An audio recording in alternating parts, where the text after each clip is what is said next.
West Coast Cookbook and Speakeasy with Chef Justice Putnam.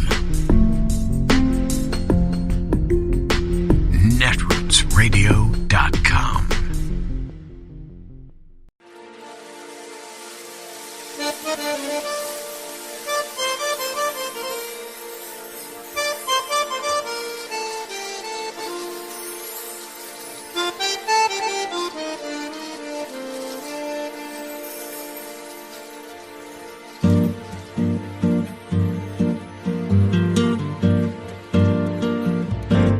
Je voudrais du soleil vert, des dentelles et des théières, des photos de bord de mer, dans mon jardin d'hiver. Je voudrais de la lumière, comme en Nouvelle-Angleterre. Je veux changer d'atmosphère, dans mon jardin d'hiver. Ma fleur sous la pluie de novembre, tes mains qui courent, je n'en peux plus de t'attendre. Les années passent, il est long, là je tombe. Nul ne peut nous entendre. Je voudrais du Fred Astaire, revoir un latte. But Biden is the president. He'll speak with the king. So that is happening now, tonight, apparently, in advance of the release tomorrow of the U.S. intelligence report on the murder of Jamal Khashoggi, the Washington Post journalist. And meanwhile, look at what news the Washington Post itself is now breaking. Look at the headline here. Trump Treasury Secretary Steven Mnuchin expected to launch investment fund seeking backing of Persian Gulf state funds. Dude has been out of office a month. Mnuchin has been out of office as Trump's Treasury Secretary a month. And he is already turning around and forming a fund in which he will reportedly ask the Persian Gulf states to give him their money. So he spent his time in office shining up the reputation of accused murderer, the Saudi crown prince. Now, 1 month later, he's going into private business seeking investment from sovereign wealth funds in the Persian Gulf. Sovereign wealth funds are state-controlled. In Saudi Arabia, it's the Saudi crown prince who controls his country's sovereign wealth fund. Seems legit, sure, right? As the Post delicately puts it, quote, Mnuchin's planned investment effort coming so soon after leaving office raises concerns over whether Trump administration policy was influenced by Mnuchin's future private pursuits. Yeah, you think? You think? Look at this. This is priceless. This is priceless. As the Post notes in this reporting, quote, some of the largest investment funds in the Persian Gulf region are controlled by UAE, the United Arab Emirates, and Qatar, and Saudi Arabia, and Kuwait. 2 paragraphs later, the Post notes that in the very final days of the Trump administration, where did Steven Mnuchin take his last taxpayer-funded overseas junket? He went off to visit, among other countries, what's that list again? The UAE, United Arab Emirates, Qatar, Saudi Arabia, and Kuwait. He just decided that at the very last minute, while the taxpayers were still paying for his travel, he wanted to visit all of the countries with the largest sovereign wealth funds in the Middle East. All of the countries with the largest sovereign wealth funds in the region, with whom he is now planning on going into personal, private business. In fact, when the assault on the U.S. Capitol happened on January 6th, Steven Mnuchin was in the middle of that shopping spree. I mean that trip. Because of the attack on the Capitol, he got all sorts of press for sort of nobly taking action to cut short his trip. And in fact, he didn't end up going to Kuwait after all. He canceled the Kuwait part of that trip. But even after the attack on the Capitol on January 6th, he did keep stretching his Middle East trip out just a little while longer, as long as he conceivably could, specifically so he could squeeze in at least one last trip to Saudi Arabia for what was expected to be one last visit with MBS, with Crown Prince Bonesaw. And now he's opening his private investment fund with what he hopes and expects will be lots and lots of money from the people he has loyally served as U.S. Treasury Secretary in the Persian Gulf states. People he has loyally served as U.S. Treasury Secretary, by which he does not mean, us. So, Joe Biden is president now. He is not sitting in the lap of the bonesaw guy, nor sending members of his cabinet to do that. President Biden isn't even speaking to the bonesaw guy. We believe, if this Axios reporting is correct, that President Biden and the Director of National Intelligence he appointed, Avril Haines, will tomorrow publicly release the U.S. intelligence community's evidence related to the murder of this U.S. journalist in which the Crown Prince is reportedly implicated. But, think about the context in which President Biden is making these sorts of changes. He's doing this. He's releasing this report. He is making a big change with the way we deal with Saudi Arabia. He is calling out the Crown Prince of that country. We expect in this report, in terms of his implication in the murder of a U.S. journalist, he's doing all of that as president while this is the background noise. While literally a cabinet secretary from the previous administration is going into personal business with these guys in the Gulf. A month after leaving office, having spent 4 years as Treasury Secretary giving away the store to those countries in terms of U.S. policy, particularly to Saudi Arabia. Incidentally, we spent a good amount of time today talking to people trying to figure out if what Stephen Mnuchin is doing here is illegal. Can you sell your actions as Treasury Secretary while you were in office for future personal financial reward? Can you do that? Literally in his last hours in office, the night before the inauguration, former President Trump rescinded the ethics rules that might have banned something this corrupt outright from officials who served in the Trump administration. So I guess that was seen as Mnuchin's free pass to do it. But if Stephen Mnuchin did sell out U.S. policy in a quid pro quo, so the countries he sold out to would then pay him personally as soon as he was out of office, that is something that Trump killing the ethics rules might not save him from. It is Thursday, the 25th of February of 2021, and you are in West Coast Cookbook and Speakeasy. I am your chef de cuisine, Justice Putnam. Gunner the English Bulldog is our snoozing sous chef, and our daily special is Metro Shrimp and Grits Thursdays. A little bit of jambalaya, a little bit of spice in your life, indeed. Well, how's your Thursday going? We're expecting a bit of rain today, and we'll fill you in on the weather when the weather is reported later on in the show. But, sort of looking forward to it. We need more snow as a snowpack in the mountains. And looks like we might be getting a little bit of rain and snow here, below 2,000 feet tomorrow and Saturday. So maybe we'll get that. Maybe we won't. But we are expecting to get a bit of rain. And that is good as well. As long as that's turning into snow at elevation. We like that. So, they're still dragging near a tendon. And of course, every woman of color, and some men too, are going to be dragged. Those nominations by Joe, by the way. They will be dragged by the racist Republicans. That's all they have left. Jeez.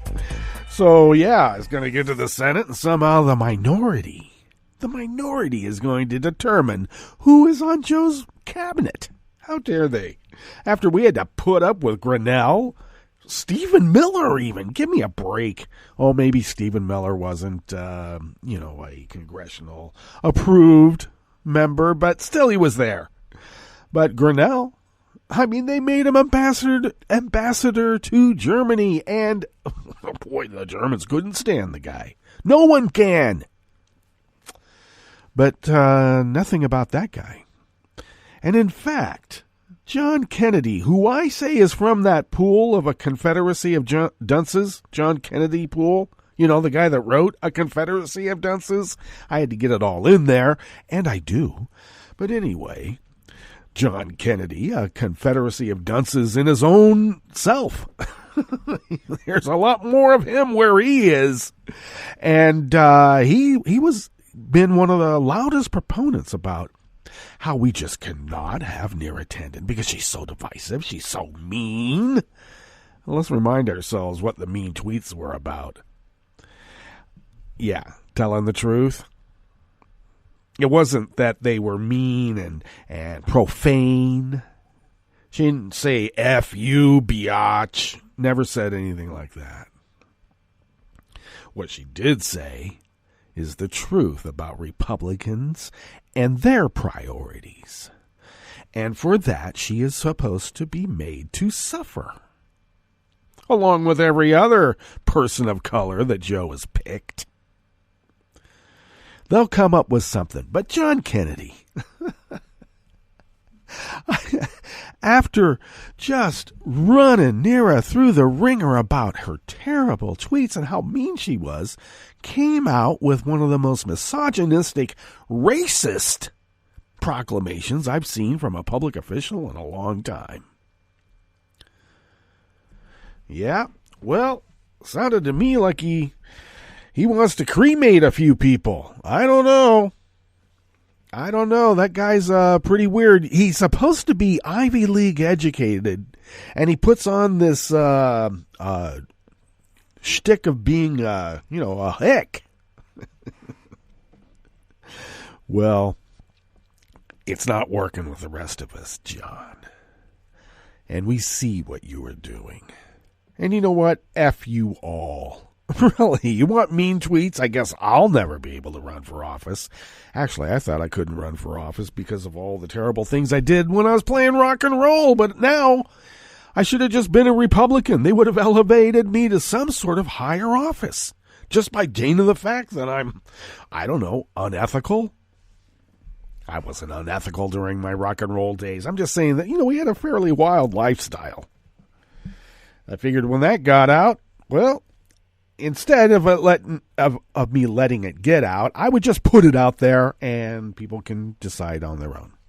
I will tell you that by holding the Impeach Nixon rally in Richard M. Nixon Park in Yorba Linda, now that park did become part of the Richard M. Nixon Library, and the house that he was born in was still there when we held the Impeach Nixon rally. I only lived a couple of blocks away, so it wasn't like I was an outside agitator, as some of the local papers tried to make me out to be. He's an outside agitator from 2 blocks away. But yeah, so because I organized that Impeach Nixon rally, that precluded me from getting a job in the State Department. So, I had to suffer some of that. Now, it didn't prevent me from working for a subcontractor drilling water wells in Latin America for UNICEF, but I guess they have a different standard. Maybe my Impeach Nixon rally was a benefit instead of a liability. Now, I understood, why that would have been difficult to get, like a security clearance in certain aspects because, I was so highly partisan. Who wouldn't have been? I mean, geez, it was Nixon. And now we're dealing with Trump. Everything they said about the deep state, you knew that it was projection. Because now Trump is counting on his deep state embeds. He moved political appointees into the civil service to make it harder to get rid of them. So he's counting on them to gum up the works, just like he accused the deep state of doing to him. Except the deep state that was doing it to him, well, what was the deep state? A constitutional representative democracy with checks and balances. It was so entrenched in our history. It was so deep. It was a deep state. So, what's he do? Yeah, well, we expected it. And I would say that you can still fire those people because, well, they are traitors, aren't they? You work for an insurgent, you are an insurgent. You work for a traitor, you are a traitor. You work for a Russian money launderer, you're an accomplice to Russian money laundering.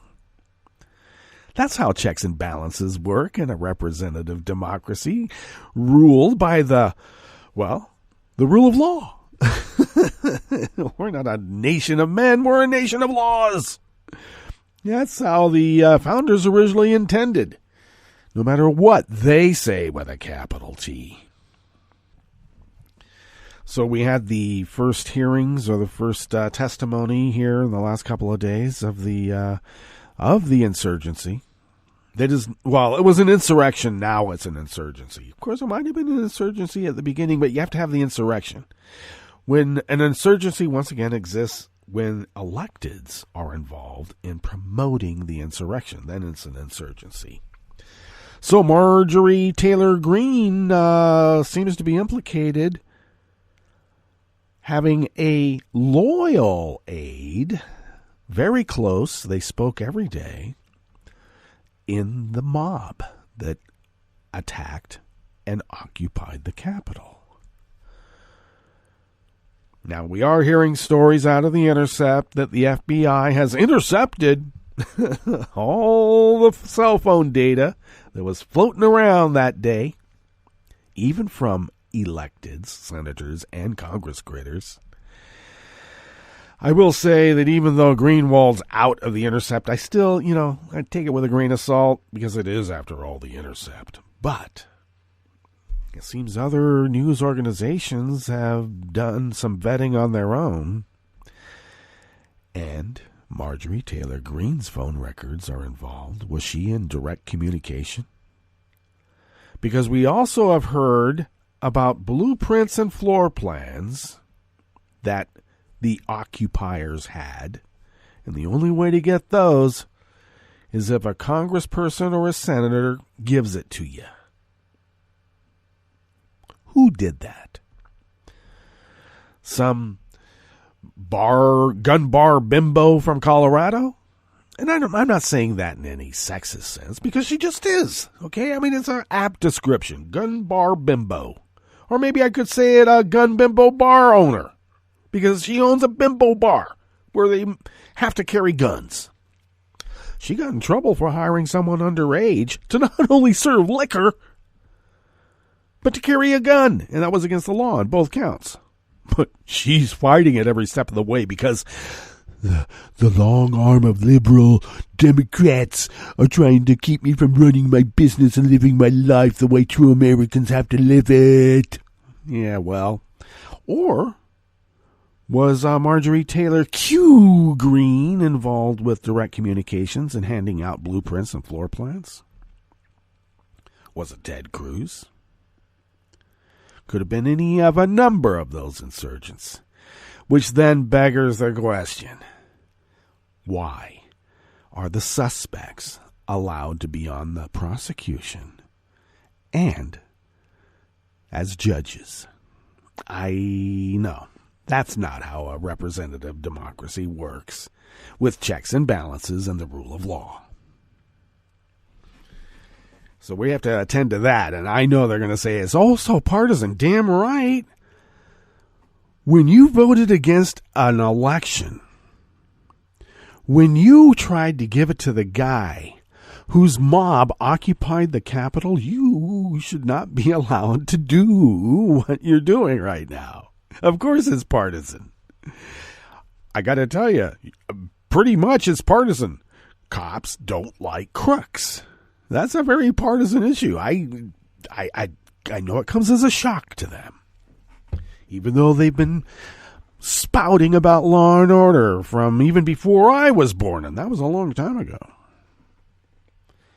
So we all knew it was platitudes. They never meant it. But it tickled the fancy, or some people would call the lizard brain of their electorate. But I think lizard brain has a whole different meaning now, so maybe we should avoid that. And I'll just leave you with this before we get into the rest of the menu here. It seems like there was only one political ideology, or is it ideology, that was susceptible to brainwashing in our body politic, and it wasn't liberals fighting fascism. I know everybody is susceptible to brainwashing. But you have a party right now that believes just wacko BS. And we're supposed to just laugh about it? We're just supposed to pat them on the head and say it's all right? No, I think it's about time that we start punching some Nazis. If you don't punch a Nazi, they're going to stab you in the back. And after they're done stabbing you in the back, they'll just do a frontal assault. Because that's how Nazis are. If you don't stop the Nazism in its tracks, you will be railroaded to the camps. On that fine note, what's on the rest of the menu here in the Bistro Cafe, part of West Coast Cookbook and Speakeasy? Well, at the top, that was Rachel breaking down Mnuchin's attempt to pad his pockets in the waning days of the Trump administration. But I think it is something much more nefarious. Why would he go to MBS, hat in hand, asking for money for himself? No, he is on a task. He is on a mission. And I say that Mnuchin and others are attempting to raise funds for Trump from foreign governments, foreign nations, some who think or act like they are our allies, like Saudi Arabia, but whose own nationals flew planes into the World Trade Center, the Pentagon, and tried to do it in the Capitol back in the day. Remember that? On the rest of the menu, Iowa Republicans approved to fast-track an election bill that drastically limits voting. Because it's not just Georgia, okay? Biden ordered a review of the supply chains for vital goods, and it's about time. And he's only been there for a month. And over 160 Confederate symbols were taken down or removed in 2020. Well, something good happened out of that year. Something. After the break, we move to the chef's table, where a German court convicted a former member of the Syrian secret police of torture in a landmark ruling. And the U.S. will seek a return to the UN Human Rights Council after Trump ingloriously shunned the body in 2018. All that and more on West Coast Cookbook and Speakeasy. Bon appetit.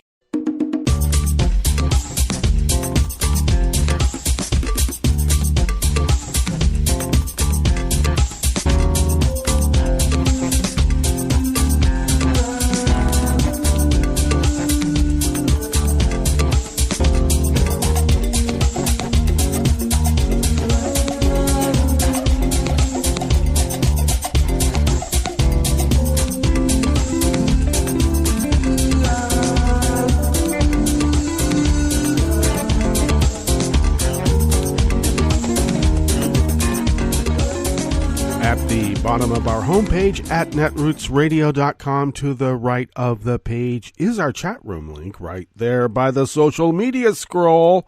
The chat room is monitored by Kelly Lincoln, and Kelly, I should repeat, does so much more than just monitor the chat room. Thank you, Kelly, for everything that you do. If you would then look across the page from that chat room link to the left, you will then hopefully locate the link to our Patreon page. And if you could become a recurring Patreon of Netroots Radio, and possibly if you could afford to send us the equivalent of what you might spend on an espresso-type coffee drink, if you could send those funds to us once a month, we are able to stretch those cumulative dollars, add them to our own, and then we pay our bills, we fly under the radar, and continue resisting as the founders originally intended so many years ago. And thank you for your generosity, and thank you to those of you, and you know who you are, and I'm not going to stop saying it, thank you for being overly generous, because I got to tell you, we really need it. Thank you. If you would like to follow Netroots Radio on Twitter, do so at Netroots Radio. Tom takes care of that. And of course, I'm going to repeat as well that Tom does a lot more than just take care of the Twitter feed for Netroots Radio. Thank you, Tom, for everything that you do. Follow me on Twitter at Justice Putnam. I do post the show notes and links diary. I am still going to call it a diary. I know they want to make them stories, but they're diaries on Daily Kos. About 10 minutes before showtime. And then I get that linked up on Twitter and other social media platforms who shall remain unknown, especially that big one. Okay, that one, yeah. You know, the one that was a weaponized Rate a Babe pictorial site at Harvard. Yeah, that one. I do put it there. I know. What am I going to do? But anyway, do follow those show notes and links on Daily Kos, because that's where the source material is, and that's where the real reportage is as well. Follow the show on Twitter at Cookbook West, and please pick up podcasts by way of Spreaker, Stitcher, TuneIn, iHeart, YouTube, iTunes, and wherever fine podcasts can be found mixed in with all the rest of us. We're there too. Wait till they find out. They will. They always do. This first offering here in the Bistro Cafe part of West Coast Cookbook and Speakeasy, because we still have the chef's table, do not forget, is by David Pitt out of the Associated Press. Iowa House Republicans cast the final vote needed yesterday, Wednesday, to send a bill to the governor that sharply limits early voting in the state months after a general election overseen by a Republican Secretary of State resulted in record turnout and overwhelming victories by GOP candidates. Really?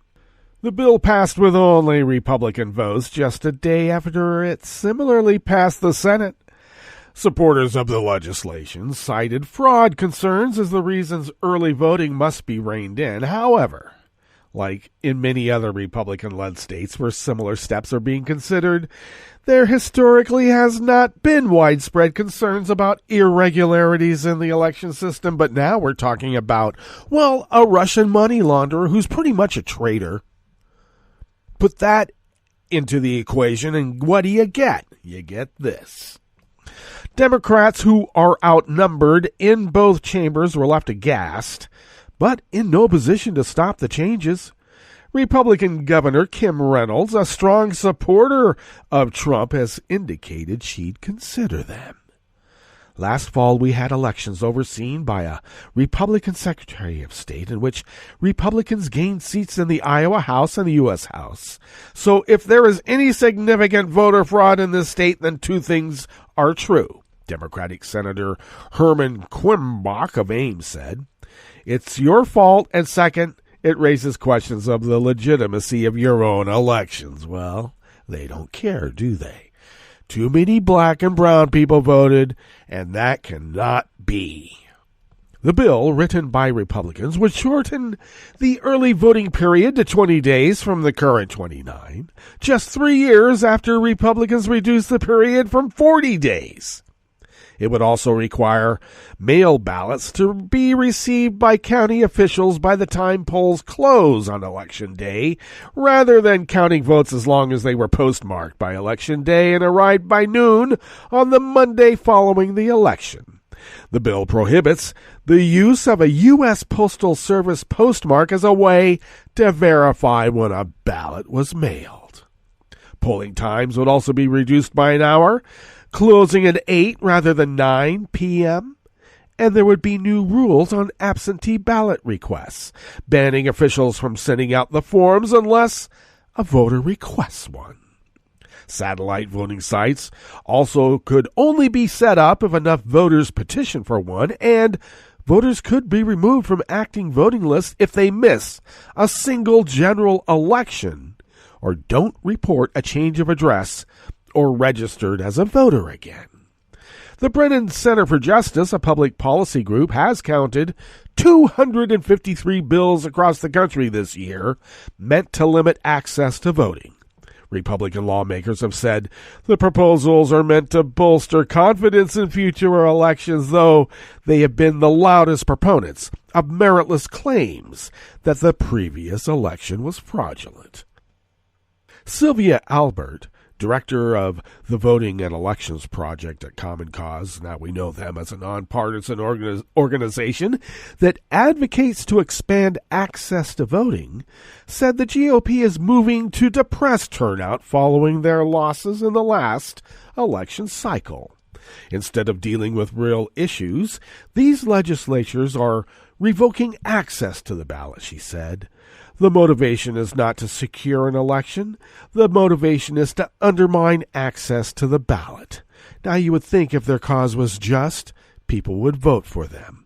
All they're trying to do is to keep people from voting against them.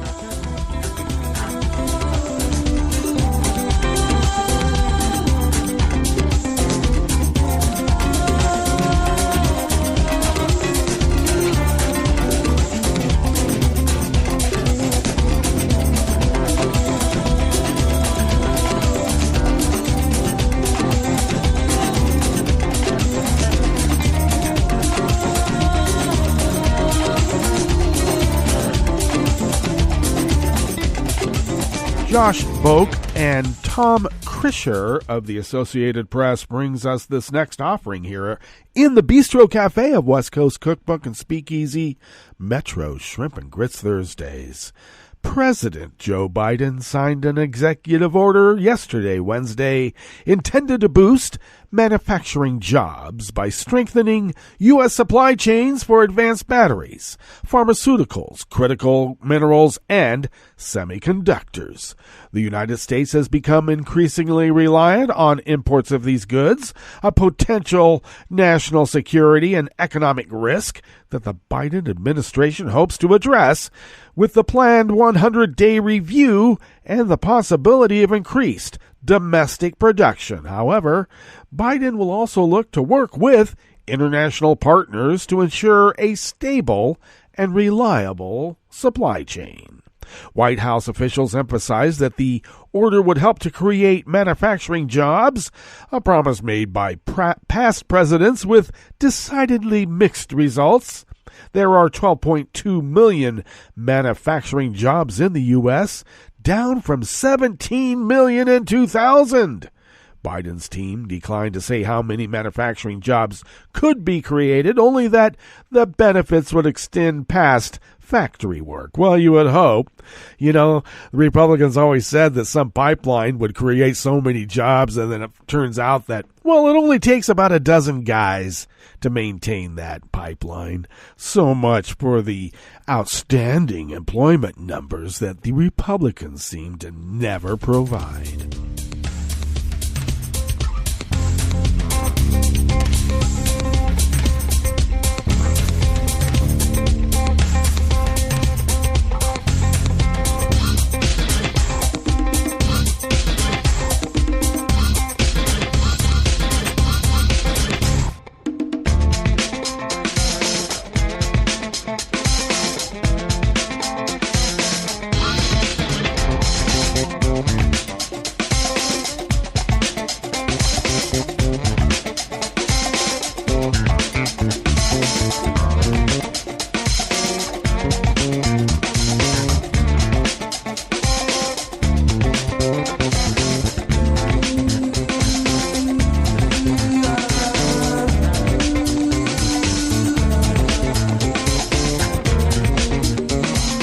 Aaron Morrison of the AP brings us this final offering here in the Bistro Cafe of West Coast Cookbook and Speakeasy. When rioters tore through the U.S. Capitol last month, some of them gripping Confederate battle flags, they did not encounter a statue of the most famous rebel, General Robert E. Lee. The Lee statue, which represented the state of Virginia as part of the National Statuary Hall collection in the Capitol for 111 years, had been removed just weeks before. One of at least 160 public Confederate symbols taken down or moved from public spaces in 2020, according to a new count by the Southern Poverty Law Center and shared with the AP ahead of releasing it. The Montgomery, Alabama-based law center, which keeps a raw count of nearly 2,100 statues, symbols, placards, buildings, and public parks dedicated to the Confederacy, released the latest figures from its Who's Heritage database on Tuesday. It has been tracking a movement to take down the monument since 2015, when a white supremacist entered a South Carolina church and killed several black parishioners. I should also mention one of those parishioners, who happened to be the reverend of the church, was an elected state representative. So I would also call that an assassination, a political assassination. These racist symbols only serve to uphold revisionist history and the belief that white supremacy remains morally acceptable, SPLC Chief of Staff Licia Brooks said in a statement. That is why we believe that all symbols of white supremacy should be removed from public spaces, and well, they should.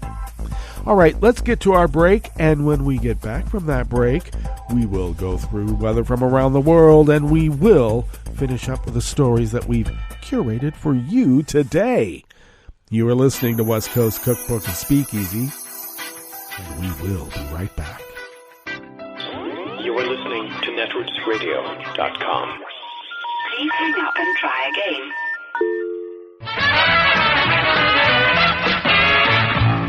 From a point at sea to the circles of your mind, a new force is at work for planetary transformation. New radio for a new Earth.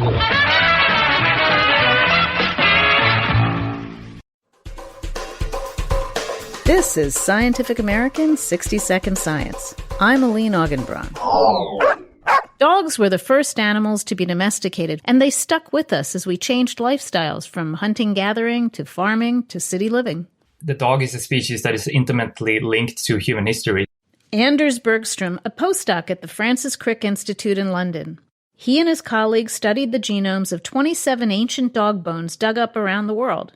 They found that by 11,000 years ago, we see that the dog to start to diversify genetically. So we find evidence of at least 5 major lineages of dogs already at this time. Dog remains have been found in Europe, Asia, and the Americas in a pattern similar to how humans moved and mixed. To a large degree, the history of dogs seems to have been shaped by human history, so likely reflecting how when humans moved, they would have brought their dogs with them. Ancient humans clearly found dogs to be very useful.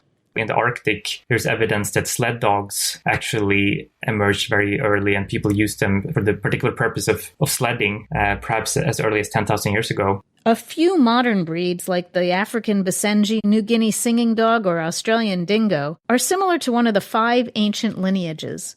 Most other modern breeds derive at least in part from European dogs, which came to dominate dog genomes.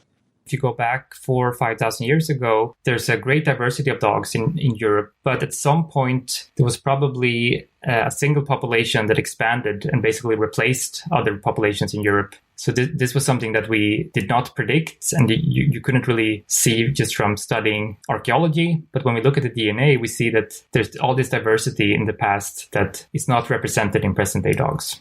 The study is in the journal Science, where you'll find maps of dog migrations over time. One odd finding: about 11,000 years ago, it looks like dogs spread more widely than humans did. That's actually a process we don't really understand. So how could the dog spread so quickly and widely? We're not aware of any human migrations at this time that could have facilitated the spread of the dog. But somehow it spreads very quickly to human groups all across the world. Perhaps because it was a very useful thing for these early human hunter-gatherer groups. Humans were also useful to dogs. Prehistoric Petcos didn't exist, so dogs probably ate what humans did. And as humans started to farm, both species quickly adapted to digest more grains. The number of copies of a starch-digesting gene in both humans and dogs increased in the generations following the invention of agriculture. Yeah, so that's a very striking example of convergent evolution between humans and dogs. So in a way, it's kind of interesting to think of the dog as a kind of an evolutionary experiment that runs alongside human history and undergoes the same lifestyle changes that we do.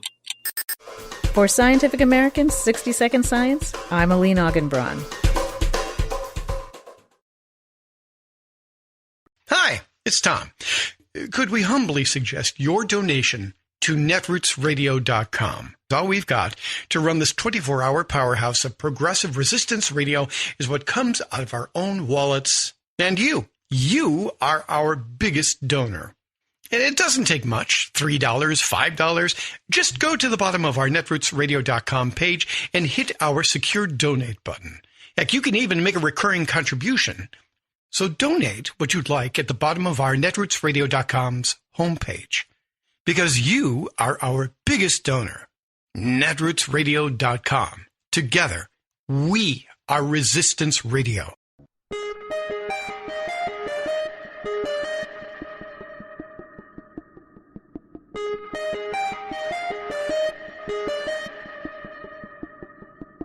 In less than a year, COVID-19 has killed more than 500,000 people in the United States, more than the total number of American battlefield deaths in World War II, the Korean War, and the Vietnam War combined. I'm Bill Newman, and this is the Civil Liberties Minute.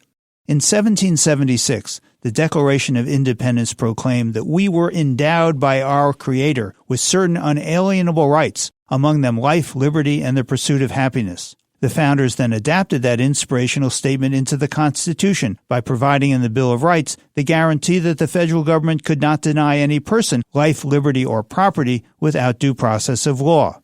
Then, after the Civil War, the 14th Amendment expanded and enshrined that promise, guaranteeing that no state shall deny any person due process or equal protection. But as COVID-19 stalks the land, it mocks the idea of due process and equal protection. Over 80% of the deaths are people 65 and older, and communities of color have suffered the most. The 500,000 COVID deaths demonstrate that public health and environmental justice are critical civil rights and civil liberties struggles of our time, and that there's not a moment to lose. The Civil Liberties Minute is made possible by the ACLU because freedom can't protect itself.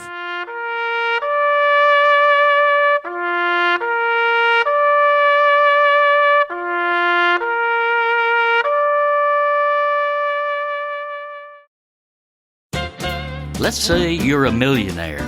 That's a lot of money, right? Now let's say you're a billionaire. That's a lot more money. But how much more? Think of all those dollars as seconds on a clock. 1,000,000 seconds would total 11 days. But 1,000,000,000 seconds equals nearly 32 years.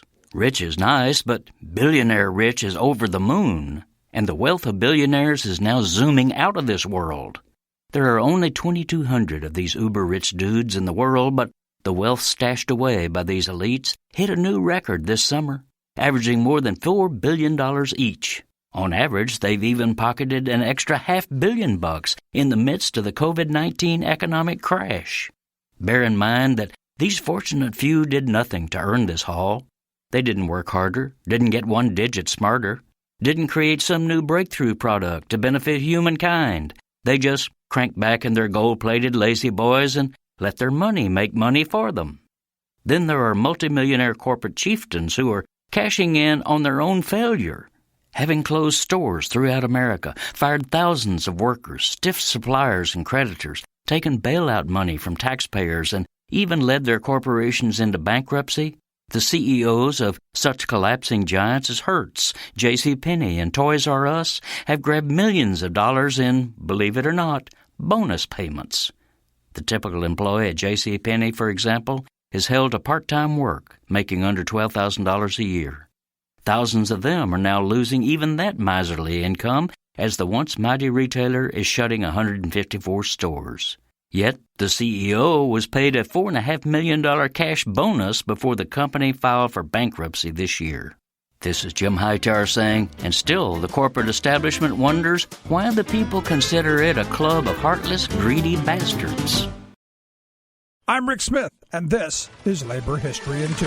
On this day in labor history, the year was 1913. That was the day some 24,000 workers in Paterson, New Jersey, walked out of 300 silk mills and dye houses to demand the 8-hour day, better working conditions, and a return to the two-loom system. Mill owners attempted to introduce a reduction of the workforce by doubling the number of looms workers ran from 2 to 4. Descendants of strikers recalled a 55-hour work week and children as young as 9 working in the mills. The strike started in late January at Doherty Mills and soon spread to become a general strike. Leaders from the industrial workers of the world like Big Bill Haywood, Elizabeth Gurley Flynn, and Carlo Tresca organized rallies, strike support, and food pantries for the silk workers. The police routinely attacked picket lines, and as many as 1,850 workers were arrested during the course of the strike. Socialists like John Reed put on a massive public pageant at New York City's Madison Square Garden that reenacted the strike to raise strike relief funds. 35,000 turned out to hear Upton Sinclair address the strikers. Having stockpiled surplus product, manufacturers were able to outlast workers who by July were practically starving. A main cause of the strike's failure was the introduction of labor-saving technology that served to reduce the need for highly skilled workers and drive down wages. The strike may have failed in many of its demands, but silk workers were able to beat back the implementation of the 4-loom system for almost a decade. They would finally win the 8-hour day in 1919. Importantly, the strike succeeded in uniting male and female workers across ethnic and craft lines.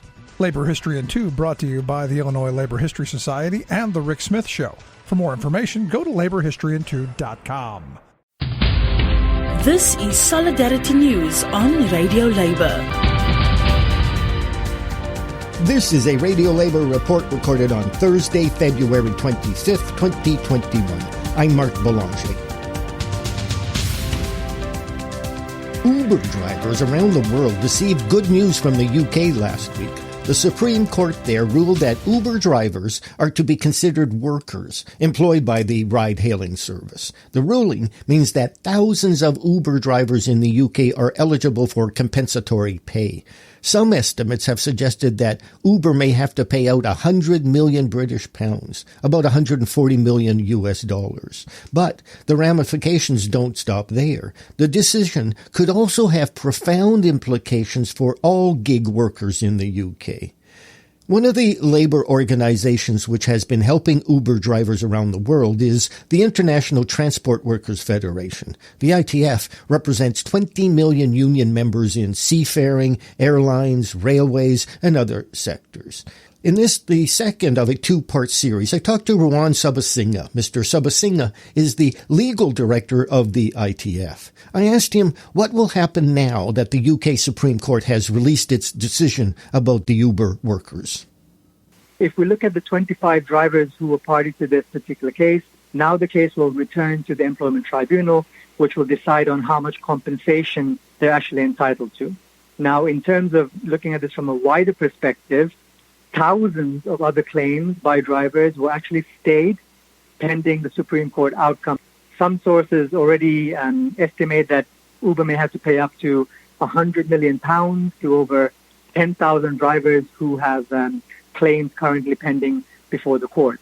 So the implications for Uber drivers in the UK is absolutely huge.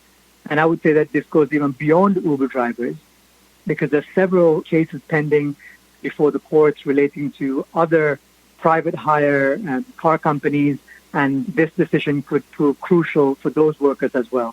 Are there implications for workers in other countries? Absolutely. Yeah, I'd certainly say so. The crux of it is that the jurisprudence of UK courts, and especially the Supreme Court, are relied on by courts in Commonwealth countries and beyond. We've already seen colleagues in Kenya, New Zealand, and South Africa highlighting their eagerness to bring claims at the national level. So we're really seeing a pendulum swing towards the protection of worker rights in the gig economy by courts of last instance in a number of countries. And this will also have a big impact on upcoming regulatory initiatives on the gig economy, for example, in the European Union. So the timing couldn't be better. And yes, absolutely, this ruling will have major implications for workers in other countries. The question of the employment status of Uber drivers was recently addressed in California. What happened? Well, what happened in California, we would argue, is a perfect example of corporate capture. However, we need to view it in that particular context, in the context of the California system of running referendums or propositions. So in California, there was a very good decision by the California Supreme Court in a case called Dynamex, which effectively set a three-pronged test to determine employee status of workers, including gig workers. This particular ruling was then codified in statute in a law called AB 5, which was still in the statute books for a few days when Uber decided to launch this Prop 22 campaign, which is effectively a referendum to overturn the legislation by popular will, or so they argue. However, what they did was spend millions of dollars in pitching false research, false ideas, and other means of campaigning to overturn a piece of law that was put in place by the legislature of the state.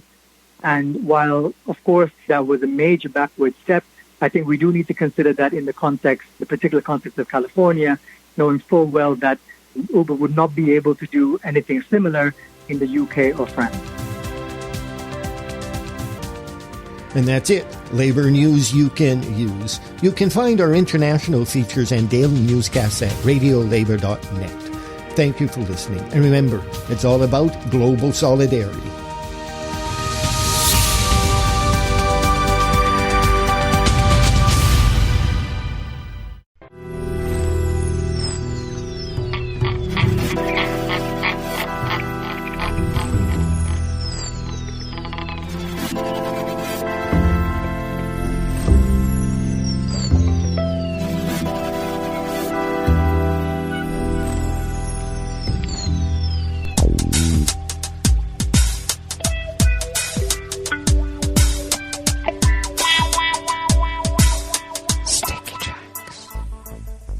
Thank you for accompanying us here to the Chef's Table at West Coast Cookbook and Speakeasy Metro Shrimp and Grits Thursdays. We always begin, whether from around the world, along the banks of the Rogue River in the Rogue River Valley of Southern Oregon, on the west coast of the continental United States of America, where it is currently 33 degrees Fahrenheit, expecting a high, of only about 50 to 52 today. Cloudy with early, it'll be cloudy with peaks of sunshine expected late. We were also expecting some kind of rain this morning, but it looks like that might have changed in the interim. Winds are going to be out of the north-northwest at 5 to 10 miles per hour. And we'll have partly cloudy skies this evening, which will become overcast with, close to a 50% chance of rain. So, it's a coin toss. Just flip the coin. And we will have lows in the mid-30s. Showers in the morning tomorrow, Friday, with some clearing in the afternoon. Highs only around the mid-40s. Winds out of the west-northwest at 5 to 10 miles per hour. And confirmed cases of coronavirus in Jackson County in the southern part of Oregon. Now, these are updated totals from the weekend, which they've been a bit late on. But we are now at 8,224, so that is an increase of about 25 people who have been infected, and our deceased have now notched up 2 more from 108 to 110. Pollen is rated at none here at the mothership in Rogue River proper. We just have another update. It looks like we're going to be getting rain, in about an hour. Okay. And it looks like it's going to bring a bit. So we'll look forward to that. The air quality index in the region is good at 32 parts per million, and the daytime UV index is moderate at 3. Barometric pressure is holding at 30.45 inches. Visibility is up to 9 miles, and relative humidity is at 93%. Weather from around the world is brought to you by a crowd of crowdsourced weather stations that a crowd crowdsources from around the world. London is 53 and partly cloudy. Paris is 62 and sunny. Rome is 64 and sunny. Oh, the Spanish Steps. Kyiv is 48 and fair. Kabul is 49 and mostly cloudy. Hong Kong is 64 and partly cloudy. Hong Kong is 47 degrees and mostly cloudy. Sydney, Australia is 68 degrees and clear. San Francisco, California is 51 and sunny. And New York, New York is a crisp 43 degrees Fahrenheit and sunny. And that is weather from around the world, brought to you by a crowd of crowdsourced weather stations that a crowd crowdsources from around the world.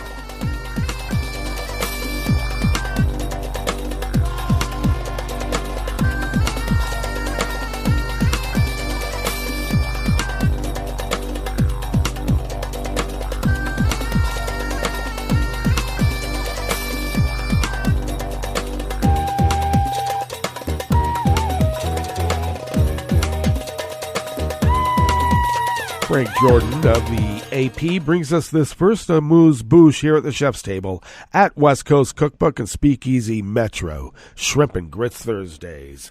A former member of Syrian President Bashar Assad's secret police was convicted by a German court of facilitating the torture of prisoners in a landmark ruling that human rights activists hope will set a precedent for other cases in the decade-long conflict. Ayed Al-Gharib was convicted of accessory to crimes against humanity and sentenced by the Koblenz State Court to 4.5 years in prison. It was the first time that a court outside Syria ruled in a case alleging Syrian government officials committed crimes against humanity. German prosecutors invoked the principle of universal jurisdiction for serious crimes to bring the case that involved victims and defendants who were in Germany. German Foreign Minister Heiko Maas said the trial was a step against impunity in the conflict. His country has given refuge to hundreds of thousands of Syrians fleeing violence and hardship in their homeland and backed international efforts to collect prosecutable evidence of crimes in Syria.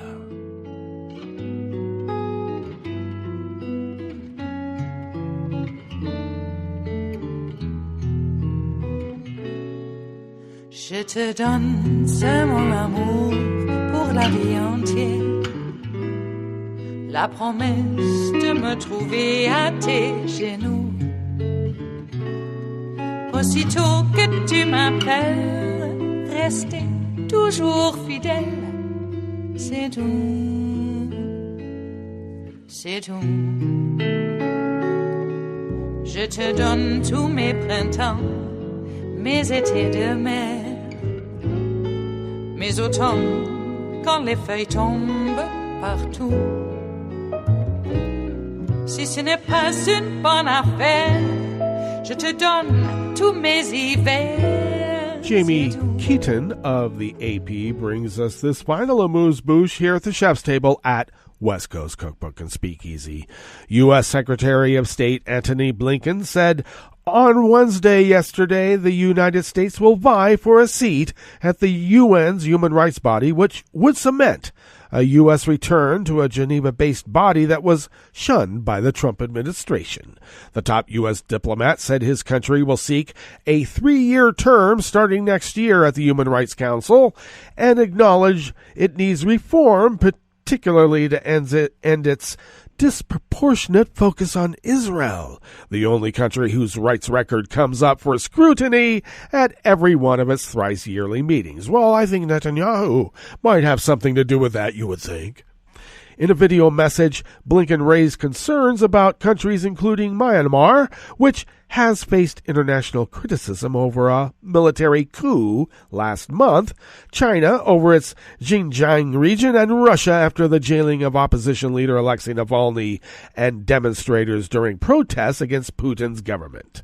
The UN General Assembly makes the final choice in a vote that generally takes place in October of every year to fill vacant seats on the 47-member state council. The U.S., which currently has observer status, will seek one of 3 full member seats left vacant when the current terms of Austria, Denmark, and Italy from the Western Europe and Other States group expire at the end of this year. Well, that brings us to the end of our broadcast period for the day, but you do know Netroots Radio will broadcast on, and we'll meet up tomorrow for Blue Moon Spirits Fridays. And I should mention we are expecting David to be live tomorrow until I hear otherwise. And David will fill you in on why he's been absent. And so do stay tuned to Netroots Radio all day and all night for all the breaking news as it breaks. And we'll meet up here tomorrow, right here in West Coast Cookbook and Speakeasy. Bon appetit.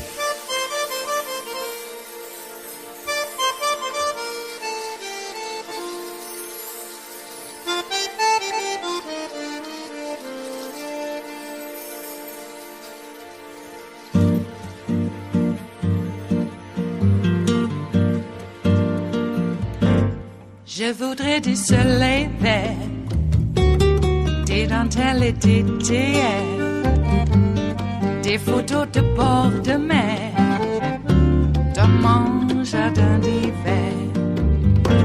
Je voudrais de la lumière, comme en Nouvelle-Angleterre. Je veux changer d'atmosphère, dans mon jardin d'hiver. À fleurs sous la pluie de novembre, tes mains qui courent, je n'en peux plus de t'attendre. Les années passent, il est loin, là je tombe. Nul ne peut nous entendre. Je voudrais du Fred Astaire, revoir un latte Goël. Je voudrais toujours te plaire dans mon jardin d'hiver. Je veux déjeuner par terre, comme au long de golfe clair. T'embrasser les yeux ouverts dans mon jardin d'hiver.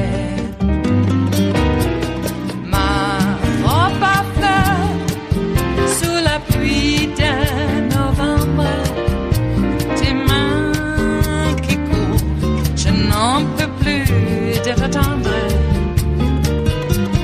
Les années passent, il est loin, là je tombe. Nul ne peut nous entendre. Ba-da-da-dum-di-da-dum. Ba-da-da-dum-di-da-dum. Ba-da-da-dum-di-da-dum. Dans mon jardin d'hiver. Ba-da-da-dum-di-da-dum. Ba-da-da-dum-di-da-dum. Ba-da-da-dum-di-da-dum. Dans mon jardin d'hiver. Dans mon jardin d'hiver. Dans mon jardin d'hiver.